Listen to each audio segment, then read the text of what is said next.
Hi guys, welcome to Over the Hill Homesteaders. We're back again, and we decided we wanted to take this time. We've done some videos and we wanted to take some time to introduce ourselves. Some of our subscribers and some of you know us, but some don't. So we wanted to just sit in the backyard and relax and kind of talk about ourselves for a while. So we've been together, John and I have been together 49 years. Gosh, can you believe that? This August, it's going to be 49 years, and we've had a good life together. And here we are on the homestead, finishing off our years, doing what we want to do. So we're just going to tell you a little bit, John's going to tell you a little bit about how we got here to Missouri.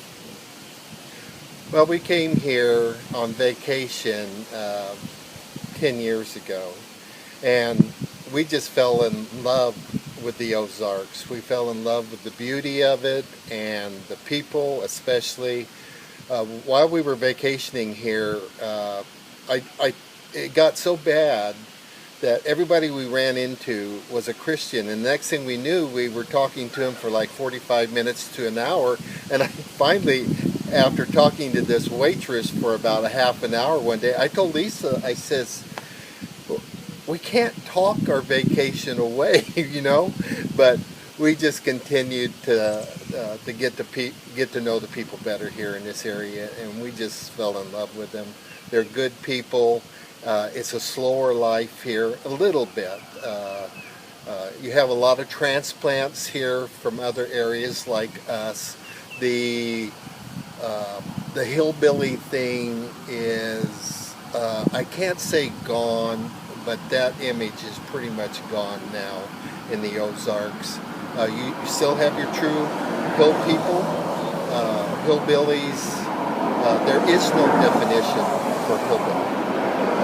What I have found, the few people that I've talked to that I feel are true hillbillies are very intelligent. They're not dumb like they show them on movies and programs. They're not dumb at all.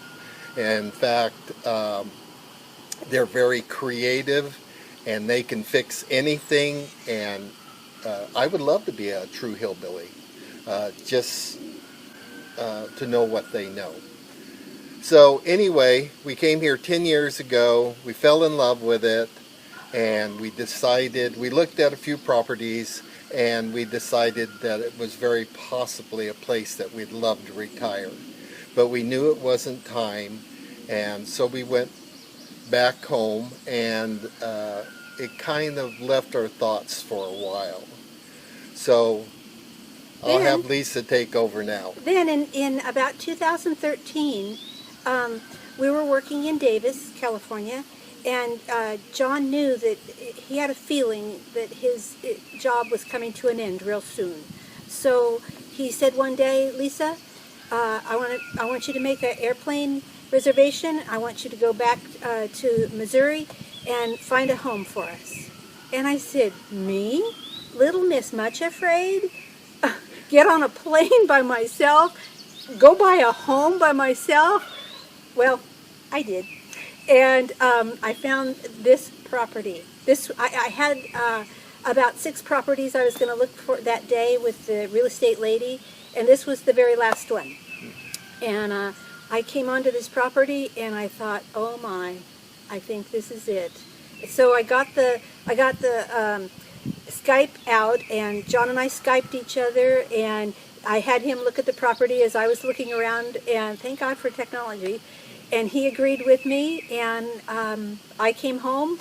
We decided to buy the house. So we bought the house in, I think it was December, finally closed in December of 2013. And we knew it was going to be a while before we came here because, you know, we weren't ready to move yet. But it was probably about a year, almost a year. In August of 2014, we made the big move. And here we are in southwest Missouri. And it was a sad move. It was sad for us because our family is all in California, and we miss them terribly. But we are building a life for ourselves here. This was John's dream, and so here we are. Yeah, yeah. So, like to add that property here in Missouri is really cheap compared to California. Something comparable to this in California would be a minimum $250,000 to $300,000 more. And when Lisa told me the price of it, I said, buy it now. And the truth is, there weren't that many places on the market. So I'll have Lisa take over. A neighbor just went by. So why don't you tell them about the homestead here on the property? Oh, 2 years after we moved here, my neighbor told me that this used to be the Williams Homestead that was started, well, there's two stories on it. On the plaque of the cabin that used to be here on our property, they moved it and put it in the city park, or the county park, as a historical building. And on the plaque it says they built it in 1886, but I went to the Historical Society and it said 1883. So between 1883 and 1886, they built a cabin here. It had a well, and it was your typical homestead with the animals, and they produced everything for themselves. And that's what Lisa and I would like to do. We'd like to become totally self-sufficient here, which is more than possible, but that's going to take some time to do that. And in the future, or actually on this video, we'll have some pictures of the cabin that was on this property at that time. In fact, we have a picture that was taken with some children out front in 1933. And unfortunately, the cabin is underwater right now with the bad floods that we're having right now. A lot of buildings have been lost, and unfortunately that historic cabin has been lost. And, so after church this afternoon, we really wanted to do this interview in front of the cabin. And it's not a problem to do, but because, like John said, because of the weather and because of the storms, it's underwater. It's all the way underwater up to the roof. I took pictures this afternoon of it, so we're going to link that down below. Go to our blog, and you'll be able to see the link to that. It's really interesting. And you'll be able to see the link to the cabin when it's in its regular setting. So this was a confirmation to us. The Williams Homestead, and then here we wanting to do homesteading in it. So that's how we became Over the Hill Homesteaders, because we want to carry on what God intended for this property. And that's what we feel like we're doing. And the reason for Over the Hill homesteading is? Well, we're older, and not saying that we don't have things to offer everybody, but we're here to encourage older people like us. I'm 67, Lisa's 63. And we're no youngsters, and it's a lot harder for us than if we started this 20 years ago, obviously. And we're not going to do things, you know, like the young carpenters do it or the young people do it. We do it the way we can do it. There went a motorcycle. So we do it the way we can do it, and we do it the way it works for us. Like John has some disabilities that, he can't do things the way he used to be able to do it. I can't do things because I'm not strong enough, but we get them done. And it's just Over the Hill means we're a little bit older and we do it a different way. Mm-hmm. So anyway, and we've been doing, in these last few months, we've been doing blogs and videos. And we're learning a lot. This is a whole different lifestyle for us. But we're learning, and it's working. It's working for us, and we like it. We enjoy doing this. And we've had comments. We've heard comments from our videos and from our blogs, and keep them coming. We love them. We love to hear them. Yes, So. yes, we do. And we have a future. We have some future dreams with Over the Hill Homesteading. We want to be adding more animals to the homestead. We'll probably be doing that this summer. And our garden is expanding. We expanded this year. We'll probably expand next year. And we also have a little dream in our heart, and this may take a couple years, but we want to put one of those little teeny houses on our property, and or a tiny house. We see it on TV a lot, and where we could have weekend homesteaders come and stay the weekend with us, and maybe that's something that they would enjoy for a lifestyle, or maybe it's just like maybe something they'd like to try for a weekend, but. That's a dream we have, and we're thinking about that. Yes, yes. And Lisa really didn't want me to talk about this, but I'm going to take a second anyway and say it. We're out to encourage everybody, whether you're in New York, Chicago, Dallas, Texas, the big cities. If that's all you have right now, you can start your own little homestead on a balcony. That is a place to start. Yeah. There are some great videos in gardening on balconies, and it's amazing how much you can produce on a very small piece of property. We have exactly 1 acre here, and actually we wish we had 1 more acre, and we're praying that that will happen. Our neighbor is kind of talking about selling some land, and he's hum and haws about it a little bit. So we would appreciate any prayers for us to get that property, and for we can expand a little bit and have more goats and things like that. So you can have your own little homestead, no matter where you are right now. And I'd like to say also that I was making pretty good money in California, but we didn't have a lot of money saved up. And Lisa got really creative, and she just up and decided that she's going to start buying gold. So she started having these gold parties. So in roughly about 8 hours of gold parties, I think there was 4 or 5 gold parties. Mm-hmm. She made $17,000 profit. Now, let me tell you something.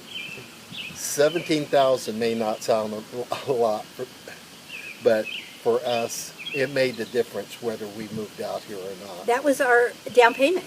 That was the down payment for this property. Yes. And we were able to get in, and we were able to get in with our payments under $500 a month for this property.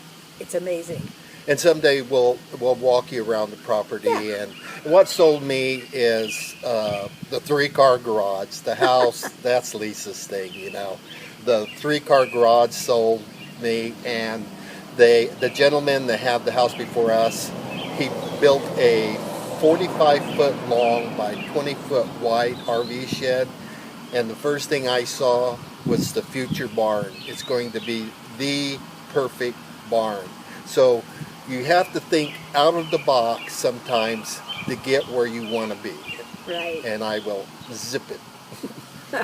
So we want to thank you guys. Thank you for subscribing. Thank you those who haven't subscribed yet. Just go to our website, which is overthehillhomesteaders.com, and you'll see 2 buttons. You'll see a button that says About Us, and then you'll see a button that says Blog. You can go to either one of those down at the bottom, and there's a little button that says Subscribe, and we'd love for you to subscribe. We have a monthly newsletter coming out this week. We have another blog coming out next week, and we have what we're planning on doing is doing we do a once a month drawing for a free prize, a homesteader prize, and they're going to be really cool stuff. So Make sure you want to subscribe, and we just thank you so much for joining us today. John, we forgot. Oh my goodness, we forgot the other part of our family. Hold on just a second, okay? Well, here we are. This is the family we wanted to introduce to you. This is Duchess. She's our sweet girl. She's, what, how old is she? Roughly 14. 14. This is Blanco, a.k.a. Bubba. We call him Bubba now. And he's 4. And this is Bug. Bug is 3. These two are cousins. They are our natural cousins. Their moms are sisters. Their moms are sisters. So these are American bullies. And we wanted to give a shout out to Kian's Barbershop Bullies. He raises these. He breeds them and raises them, and I'm sure he has some dogs for sale, some puppies for sale right now. So if you're interested in American Bullies, they're the best dog. We absolutely love them. They are wonderful with kids, and they're smart. They're good dogs. So if you're interested, just give me an email at overthehillhomesteaders@gmail.com, or leave a comment in the comment section, and I'll get back to you. Okay? Well, we just wanted to introduce these guys. They're a part of the family. Duchess, she has one eye. She was attacked by some coyotes, and the vet said the only reason she didn't die is because she must have been incredibly fast to outrun them. Okay, Bubba, he has neurological problems, and he couldn't walk when we first got him. He could only take about 3 steps before he'd fall on his face. And Buggy had a skin condition that the vets couldn't help. But Lisa and I are into holistic medicine, and through that we were able to get his skin better, and we have found a medication that helps him a lot that's not bad for him. So these are our babies here in Missouri. Our real babies are in California, and so we just wanted to introduce them to you. And we thank you for joining us today, and we care for all of you so much. We appreciate your comments, and just give us a shout out. And if you're ever in the area, my gosh, come on by. We'd love to have you come by. We can eat nice watermelon and sip on iced tea and have a wonderful time. Absolutely. So we'll talk to you guys next week. See you later. Bye now. Oh, don't forget, love God, love people, impact lives. Amen. Talk to you later. Bye-bye. Bye-bye.